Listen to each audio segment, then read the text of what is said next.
जागो रे हिंदू, जागो। तुम्हारे भगवान को गाली देने वाले तुम्हारे बीच में रह रहे हैं। नपुंसकों, निकलो बाहर।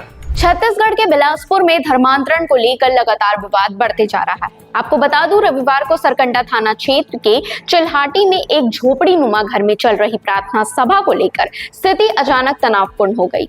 सभा में हिंदू समुदाय की महिलाओं और बच्चों की मौजूदगी की खबर मिलते ही हिंदूवादी संगठनों के कार्यकर्ता मौके पर पहुंच गए और लाउड स्पीकर पर घोषणा करते हुए विरोध शुरू कर दिया। वहीं हंगामे की सूचना पर पुलिस भी मौके पर पहुंची और प्रार्थना सभा को बंद करवाते हुए जांच शुरू की। पुलिस ने प्रारंभिक जांच के बाद मामले में एफआईआर दर्ज की है। हिंदू संगठनों के सदस्यों का आरोप है कि प्रार्थना सभा की आड़ में लोगों को उनके धर्म से हटाने की कोशिश की जा रही थी। संगठन से जुड़े कन्हैया साहू बताते हैं कि शनि मंदिर रोड पर स्थित एक घर में कुछ लोग ईसाई प्रार्थना सभा कर रहे थे और इसी दौरान हिंदू परिवारों को लालच देकर धर्म बदलवाने का प्रयास किया जा रहा था। वहीं विरोध के दौरान एक कार्यकर्ता लाउडस्पीकर पर लोगों को संबोधित करते हुए उन्हें जागने और धर्मांतरण के विरोध में बाहर आने की अपील करता हुआ नजर आया। इससे माहौल उत्तेजित हो गया और पुलिस को हस्तक्षेप करना पड़ा। अधिकारियों ने मौके पर पहुंचकर सभा को रोक दिया और लोगों को शांत कराया।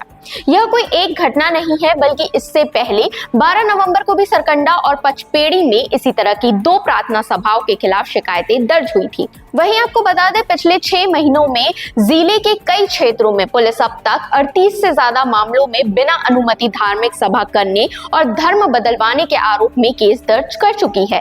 इस पूरे मामले पर आपकी क्या राय है, कमेंट करके जरूर बताइएगा और ऐसे ही खबरों के लिए सीजी भास्कर के साथ जुड़े रहें।